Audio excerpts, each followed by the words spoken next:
Y ahí estaba yo, viendo cómo todo lo que había construido se desmoronaba uno a uno. Mi riqueza, mis tierras, mis animales, todo desaparecía ante mis ojos.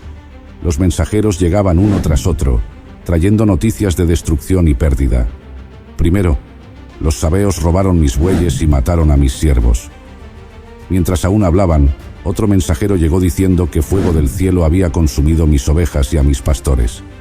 No había terminado de procesar esta calamidad cuando otro vino a informarme que los caldeos se habían llevado mis camellos y matado a mis siervos con la espada. Finalmente, el golpe más devastador. Un gran viento había derrumbado la casa donde mis hijos estaban celebrando, y todos ellos habían perecido. El dolor era insoportable, la desesperación inescapable. Sentí que el suelo bajo mis pies se había desvanecido. Pero antes de que se me juzgue, déjenme contarles desde el principio. Mi nombre es Job, y esta es mi historia. Mi historia comienza en la tierra de Uz, una región fértil y próspera. Yo, Job, era conocido por ser un hombre íntegro y recto, temeroso de Dios y apartado del mal. Mi vida estaba llena de bendiciones y mis riquezas eran inmensas. Dios me había prosperado en todo lo que hacía. Tenía una familia grande y amorosa, 7 hijos y 3 hijas, cada uno de ellos un regalo precioso de Dios. Mis posesiones eran numerosas. Tenía 7.000 ovejas, 3.000 camellos, 500 yuntas de bueyes y 500 asnas. Además, contaba con muchos siervos que ayudaban en el cuidado y mantenimiento de todas mis propiedades. De hecho, entre todos los hombres del Oriente, yo era el más grande en riqueza y en reputación. Mis hijos disfrutaban de una vida llena de alegría y festines. Cada uno de ellos organizaba banquetes en sus casas en días específicos, invitando a sus hermanos y hermanas a unirse en la celebración. Estos banquetes eran momentos de gran gozo y unión familiar. Mi mayor preocupación era el bienestar espiritual de mis hijos. Cada vez que terminaban estos periodos de banquetes, yo me levantaba temprano y ofrecía holocaustos por cada uno de ellos. Decía, tal vez mis hijos hayan pecado y maldecido a Dios en sus corazones. Así era mi costumbre, pues mi mayor deseo era que mis hijos se mantuvieran puros y rectos ante los ojos de Dios. Este ritual de ofrecer holocaustos era una expresión de mi amor y temor a Dios, así como de mi deseo de mantener a mi familia en un estado de gracia y santidad. Mis sacrificios eran un testimonio de mi devoción y un acto de intercesión por mis hijos, asegurándome de que cualquier pecado inadvertido fuera perdonado. En esos días, mi vida parecía perfecta. Era un hombre bendecido, rodeado de riquezas, con una familia amorosa y una relación estrecha con Dios. Un día, mientras yo seguía con mi vida diaria en la tierra de Uz, en el cielo se desarrollaba un encuentro muy significativo. Los ángeles, los hijos de Dios, se presentaron ante el Señor, y entre ellos también apareció Satanás, el adversario. El Señor, con su sabiduría y conocimiento infinito, preguntó a Satanás, ¿de dónde vienes? Satanás respondió con frialdad, de recorrer la tierra y andar por ella. Sus palabras, aunque simples, escondían sus intenciones de observar y causar estragos en la creación de Dios. El Señor, quien conocía cada corazón y cada acto, preguntó entonces, ¿te has fijado en mi siervo Job? No hay en la tierra otro como él, un hombre íntegro y recto, temeroso de Dios y apartado del mal. Dios hablaba de mí, su fiel siervo, con orgullo y confianza. Satanás, siempre buscando cuestionar y desafiar la obra de Dios, respondió con un tono de desafío. ¿Acaso teme Job a Dios de balde? ¿No le has cercado tú a él y a su casa y a todo lo que tiene? Has bendecido la obra de sus manos, y sus bienes han aumentado en la tierra. Pero extiende ahora tu mano y toca todo lo que tiene, y verás si no blasfema contra ti en tu misma presencia. Satanás sugería que mi devoción y mi fe eran superficiales, basadas únicamente en las bendiciones materiales que había recibido. Según él, si todas esas bendiciones me fueran quitadas, yo renunciaría a Dios y lo maldeciría. El Señor, con una confianza absoluta en mi integridad, respondió a Satanás, «He aquí, todo lo que tiene está en tu mano, solamente no pongas tu mano sobre él. Con estas palabras, Dios permitió que Satanás me probara, pero le puso un límite. No podía tocar mi vida. Satanás, satisfecho con esta concesión, salió de la presencia del Señor. Estaba decidido a demostrar que mi fe y mi devoción eran superficiales. Se preparaba para desencadenar una serie de pruebas y calamidades sobre mí, con la esperanza de quebrantar mi espíritu y mi fe. Y así, sin yo tener conocimiento de esta conversación celestial, seguí con mi vida cotidiana, confiado en la bondad y protección de Dios. No podía prever las pruebas que se avecinaban, ni el dolor que pronto sentiría. Este encuentro en el cielo marcó el inicio de una serie de eventos que cambiarían mi vida para siempre, y pondrían a prueba mi fe en formas que jamás hubiera imaginado. La batalla espiritual estaba en marcha, y mi vida se convertiría en el campo de pruebas donde se demostraría la profundidad y sinceridad de mi fe en Dios. Fue en este contexto celestial, con Dios y Satanás observando, que comenzó mi historia de sufrimiento, resistencia y finalmente, redención. Era un día como cualquier otro, un día en el que la vida seguía su curso normal, y mis hijos e hijas estaban celebrando y disfrutando en la casa de su hermano mayor. En ese momento, todo parecía en orden y lleno de armonía. De repente, un mensajero llegó corriendo hacia mí, con la cara pálida y el aliento entrecortado. Me dijo: los bueyes estaban arando y las asnas paciendo cerca de ellos, cuando de repente los sabeos atacaron y se los llevaron, y mataron a los siervos a filo de espada. Solo yo he escapado para darte la noticia. Antes de que pudiera asimilar esta terrible noticia, otro mensajero llegó apresuradamente. Con el rostro lleno de terror, exclamó: fuego de Dios cayó del cielo y quemó las ovejas y a los pastores, y los consumió. Solo yo he escapado para darte la noticia. Todavía no había terminado de hablar cuando otro mensajero apareció, jadeante y cubierto de polvo. Dijo: los caldeos formaron 3 grupos, se lanzaron sobre los camellos y se los llevaron, y mataron a los siervos a filo de espada. Solo yo he escapado para darte la noticia. Mi mente apenas podía procesar la magnitud de estas calamidades, cuando un último mensajero llegó, y con una voz trémula, reveló la noticia más devastadora de todas. Tus hijos e hijas estaban comiendo y bebiendo vino en casa de su hermano mayor, cuando de repente un viento recio vino del desierto y azotó las 4 esquinas de la casa, la cual se derrumbó sobre los jóvenes y murieron. Solo yo he escapado para darte la noticia. En ese instante sentí que mi mundo se desmoronaba por completo. Me levanté, rasgué mis vestiduras en señal de profundo dolor y me afeité la cabeza. Luego caí al suelo y adoré a Dios diciendo: desnudo salí del vientre de mi madre, y desnudo volveré allá. El Señor dio, y el Señor quitó. Bendito sea el nombre del Señor. A pesar de la magnitud de mis pérdidas y el dolor que sentía, no pequé ni dije nada malo contra Dios.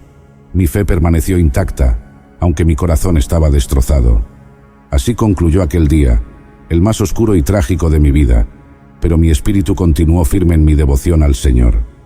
Estas pruebas terribles no fueron más que el comienzo de un periodo de sufrimiento inimaginable.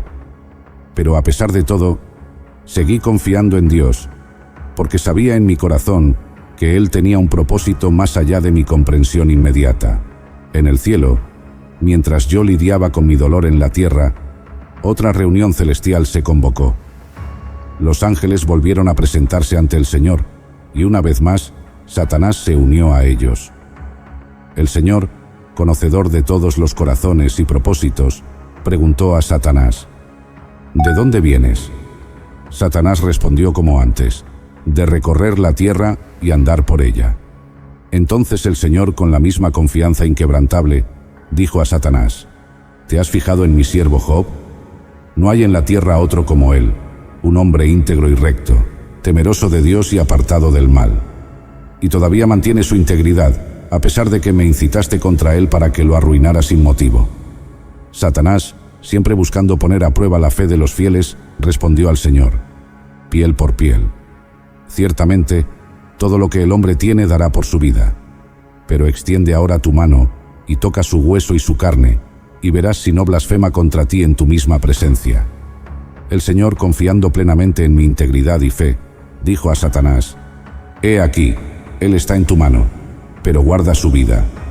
Con estas palabras, Dios permitió que Satanás probara aún más mi fe, pero puso un límite claro: no podía quitarme la vida. Una vez más, la mano de la adversidad se extendió sobre mí. Satanás, habiendo recibido permiso del Señor para tocar mi cuerpo, se dispuso a infligirme el mayor dolor posible. Me atacó con llagas dolorosas y purulentas desde la planta del pie hasta la coronilla de la cabeza. Estas llagas ardían, picaban y causaban un dolor insoportable, un sufrimiento constante que no me daba tregua. Desesperado por algún alivio, tomé un pedazo de cerámica rota y me rasqué con él, tratando de mitigar el dolor aunque fuera un poco. Me senté en medio de las cenizas, un lugar de duelo y lamentación, donde mi miseria física reflejaba la devastación de mi alma. En medio de este tormento, mi esposa, quien también sufría al verme en tal estado, me dijo: «¿Todavía mantienes tu integridad? Maldice a Dios y muérete». Sus palabras, llenas de desesperación y frustración, reflejaban el inmenso dolor que ambos estábamos enfrentando. Ella no entendía cómo podía seguir siendo fiel a Dios después de todo lo que habíamos perdido y sufrido. Con un esfuerzo que solo Dios podía sostener, respondí: «Hablas como una mujer insensata. Aceptaremos el bien de Dios y no el mal». A pesar de todo el dolor y la pérdida, no podía renunciar a mi fe. Sabía que Dios, en su sabiduría, tenía un propósito más allá de mi comprensión. En todo esto, no pequé con mis labios. Mi sufrimiento era profundo y mi dolor inimaginable, pero mi fe permanecía firme. Aceptaba tanto las bendiciones como las pruebas de Dios, confiando en su justicia y amor, incluso cuando todo parecía perdido. En medio de mi sufrimiento, la noticia de mis desgracias llegó a oídos de mis 3 amigos. Ellos eran Elifaz de Temán, Bildad de Suaj y Zofar de Naamat. Estos hombres, amigos fieles y preocupados, decidieron venir a verme y consolarme en mi tiempo de angustia. Cada uno dejó su hogar y emprendió el viaje hacia Uz, acordando encontrarse para brindarme apoyo y consuelo en conjunto. Cuando finalmente llegaron a mi hogar, me vieron desde lejos, pero casi no pudieron reconocerme debido a mi lamentable estado. Mi cuerpo estaba cubierto de llagas, mi figura había cambiado, y el dolor se reflejaba en cada aspecto de mi ser. Al verme así, ellos levantaron la voz y lloraron. En señal de luto y solidaridad, cada uno rasgó su manto y se arrojaron polvo sobre sus cabezas, un acto que simbolizaba su profunda tristeza y duelo por mi condición. Se acercaron y se sentaron conmigo en el suelo, en medio de las cenizas. Durante 7 días y 7 noches permanecieron a mi lado sin decir una palabra. Veían que mi dolor era muy grande, más allá de lo que las palabras podían consolar. Después de 7 días de silencio, mis amigos finalmente comenzaron a hablar, y el primero en dirigirse a mí fue Elifaz el temanita. Con un tono de compasión y sabiduría, Elifaz comenzó a expresar su punto de vista sobre mi sufrimiento. Elifaz creía firmemente que el sufrimiento era una consecuencia directa del pecado. Según él, Dios es justo y no castiga sin motivo. Por tanto, si yo estaba sufriendo tan intensamente, debía ser porque había cometido algún pecado grave. Elifaz trató de recordarme que aquellos que siembran injusticia cosechan desgracia. Me aconsejó examinar mi vida y mis acciones, sugiriendo que mi sufrimiento era un llamado a arrepentirme y corregir mis caminos. Elifaz me animó a acercarme a Dios y presentarle mi caso. Me dijo que si me volvía a Dios y confesaba mis pecados, Él seguramente me escucharía y me devolvería la prosperidad y la felicidad. Según Elifaz, Dios era misericordioso y justo, y estaba dispuesto a perdonar y restaurar a aquellos que se arrepienten sinceramente. Sin embargo, sus palabras, aunque bien intencionadas, no resonaban con mi experiencia y mi conocimiento de mi propia integridad. Respondí a Elifaz con dolor y frustración, diciéndole que dejara de pensar que yo era culpable. Le expliqué que su lógica no se aplicaba a mi situación. Sabía en mi corazón que no había cometido ningún pecado que mereciera tal castigo. Le pedí que considerara mi inocencia y que entendiera que mi sufrimiento no era una simple ecuación de causa y efecto. Mi respuesta reflejaba mi desesperación y mi lucha interna. Sentía que mis amigos, en lugar de consolarme, estaban aumentando mi dolor al acusarme injustamente. Mi deseo era que comprendieran la complejidad de mi situación y que reconocieran que, a veces, el sufrimiento podía ocurrir sin una razón aparente o justa. Después de las palabras de Elifaz, fue Bildad el suita quien tomó la palabra. Con un tono más severo y directo, Bildad expuso su punto de vista sobre mi sufrimiento. Bildad creía que yo me negaba a aceptar que había pecado y que, por lo tanto, sufría como consecuencia de mi obstinación. Según él, la justicia de Dios era incuestionable y perfecta. Dios no pervertía el derecho ni torcía la justicia. Si yo estaba sufriendo tanto, era porque debía haber cometido algún pecado, y mi negativa a admitirlo solo prolongaba mi agonía. Con una franqueza que dolía, Bildad me aconsejó dejar de hablar neciamente y reconocer mi culpa. Me dijo que si yo realmente era inocente, Dios ya habría intervenido para restaurarme. Pero si seguía negando mi pecado, mi sufrimiento no cesaría. Bildad utilizó ejemplos de generaciones pasadas para respaldar su argumento, sugiriendo que la experiencia de nuestros ancestros demostraba que los que olvidan a Dios son castigados. La severidad de sus palabras me golpeó profundamente, pero me mantuve firme en mi convicción. Respondí a Bildad con una mezcla de desesperación y determinación. Le dije que pediría a Dios directamente que me dijera qué cargos tenía contra mí. Si realmente había pecado, quería saber qué era y por qué estaba sufriendo de esta manera. Le expliqué que mi deseo no era justificarme ante mis amigos, sino buscar respuestas de Dios mismo. Sentía que solo Dios podía esclarecer la razón de mi sufrimiento, y solo Él podía proporcionar el consuelo y la justicia que buscaba. Mi fe en la justicia divina era inquebrantable, incluso en medio de mi dolor. Así, en medio de la disputa, mi corazón anhelaba una respuesta divina. Quería entender por qué estaba sufriendo tan intensamente cuando mi conciencia estaba limpia. La respuesta de Dios era mi única esperanza para encontrar paz y significado en medio de mi tormento. Después de que Bildad terminó de hablar, Zofar de Naamat, el tercer amigo, intervino en la conversación. Su tono era aún más severo y contundente que el de los otros dos. Zofar no solo creía que yo había pecado, sino que estaba convencido de que merecía aún más sufrimiento del que ya había experimentado. Zofar, con una firmeza casi cruel, afirmó que Dios, en su infinita sabiduría y justicia, estaba castigándome menos de lo que realmente merecía. Según él, mi sufrimiento era solo una pequeña parte del castigo que mis pecados merecían. Su lógica era simple. Si Dios me estaba castigando, debía haber pecado gravemente. Para Zofar, la idea de que pudiera estar sufriendo injustamente era impensable. Su consejo fue directo y sin rodeos. Debía abandonar mis pecados y arrepentirme sinceramente. Me exhortó a buscar a Dios con humildad y a apartarme de toda iniquidad. Según Zofar, solo así podría encontrar paz y restauración. Afirmaba que si yo limpiaba mi corazón y mis manos de maldad, Dios me escucharía y devolvería la prosperidad y la alegría a mi vida. Su severidad y la acusación implícita en sus palabras me hirieron profundamente, pero también despertaron en mí una fuerte determinación. Respondí a Zofar con una mezcla de frustración y esperanza, declarando que sería declarado inocente. Les dije que mi conciencia estaba limpia y que no había cometido ningún pecado que justificara tal sufrimiento. Mi confianza en mi propia integridad y en la justicia de Dios no flaqueó. Les expresé que mi deseo era presentarme ante Dios y que Él mismo me declarara inocente.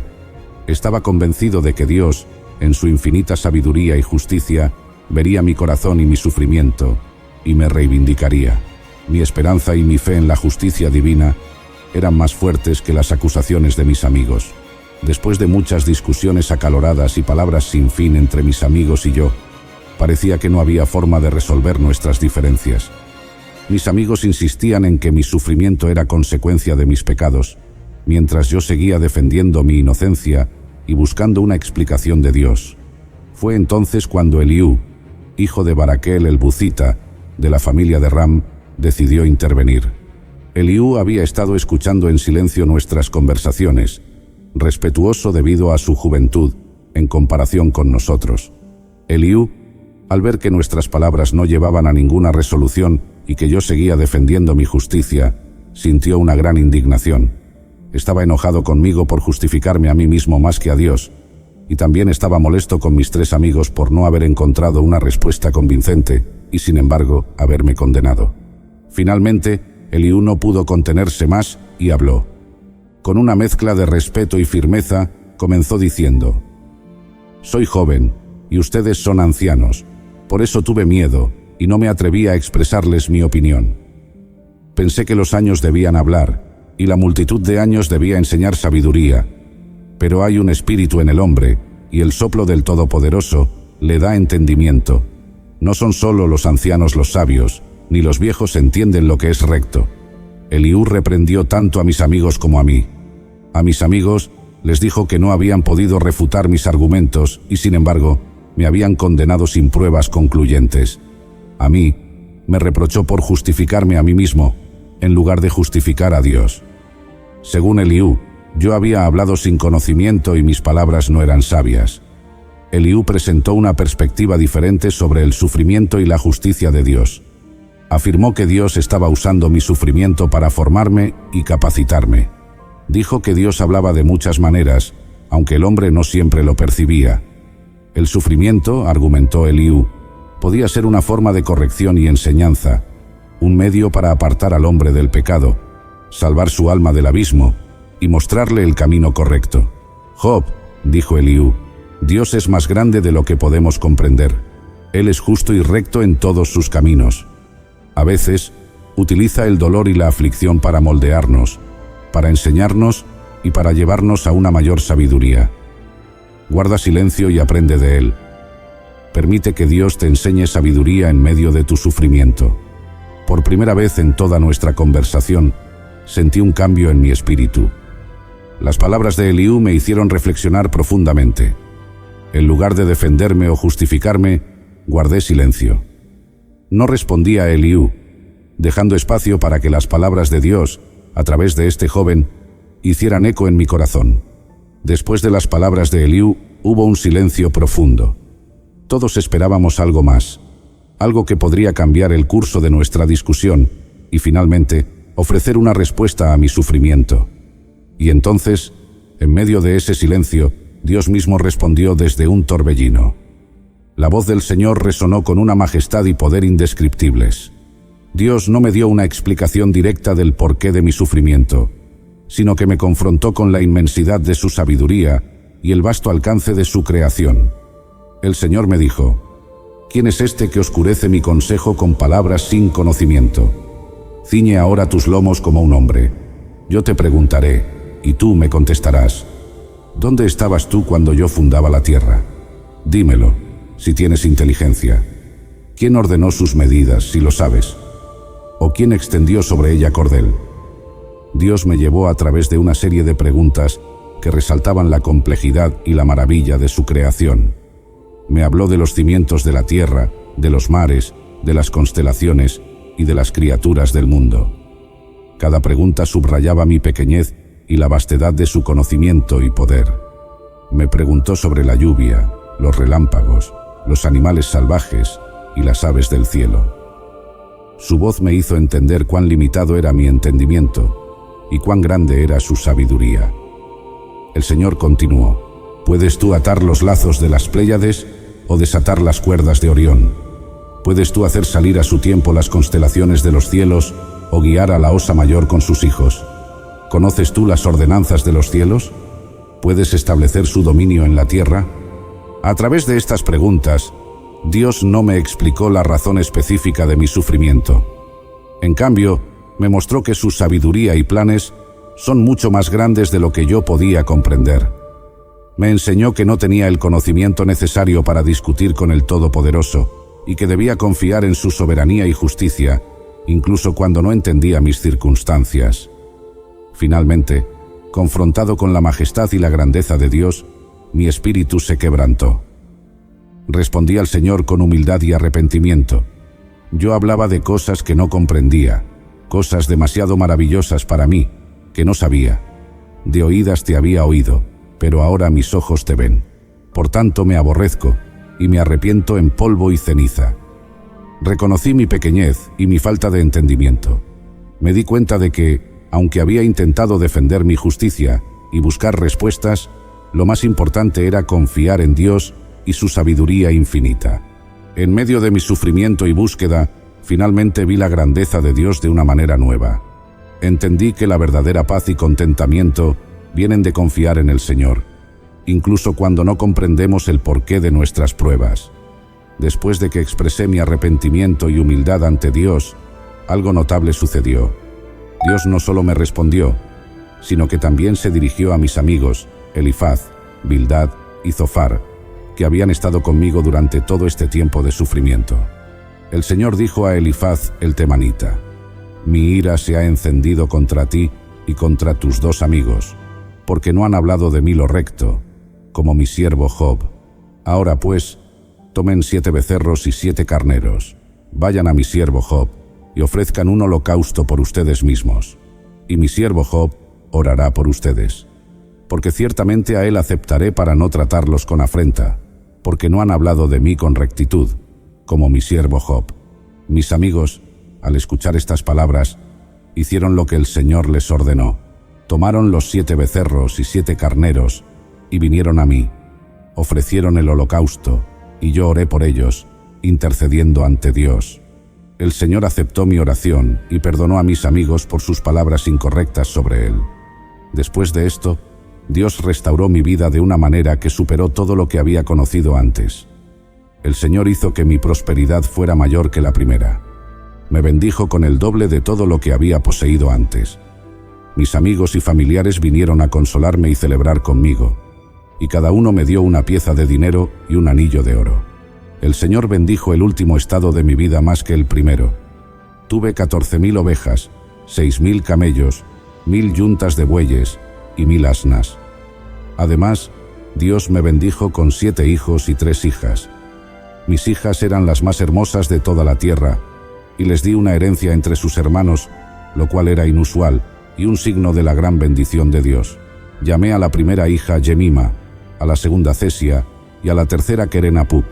Estos nombres reflejaban la belleza y la gracia que habían regresado a mi vida. Viví 140 años después de mi restauración, y vi a mis hijos, a los hijos de mis hijos, hasta la 4ª generación. Mi vida se llenó nuevamente de bendiciones, prosperidad y alegría, mucho más allá de lo que había conocido antes de mis pruebas. Así, después de todo mi sufrimiento y pruebas, Dios no solo me restauró, sino que me bendijo abundantemente. Mi nombre es Job, y mi historia es un testimonio de la fidelidad, la justicia y la misericordia de Dios, que siempre tiene un propósito en nuestras vidas, incluso en medio del sufrimiento más profundo. Queridos amigos, gracias por acompañarme en esta increíble jornada a través de la historia de Job.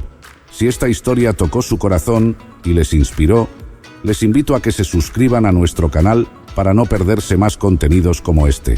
No olviden darle me gusta al video y compartirlo con sus seres queridos para que también puedan ser bendecidos por estas enseñanzas. Nos encantaría saber sus opiniones y sugerencias, así que dejen sus comentarios abajo. ¿Qué otras historias de la Biblia les gustaría escuchar? Su participación es muy importante para nosotros. Recuerden, su apoyo al suscribirse, compartir, comentar y darle me gusta nos ayuda a seguir creciendo y a llevar más palabras de esperanza y fe a más personas. Gracias por ser parte de esta comunidad y por permitirnos ser una luz en su vida. Nos vemos en el próximo video. Bendiciones para todos.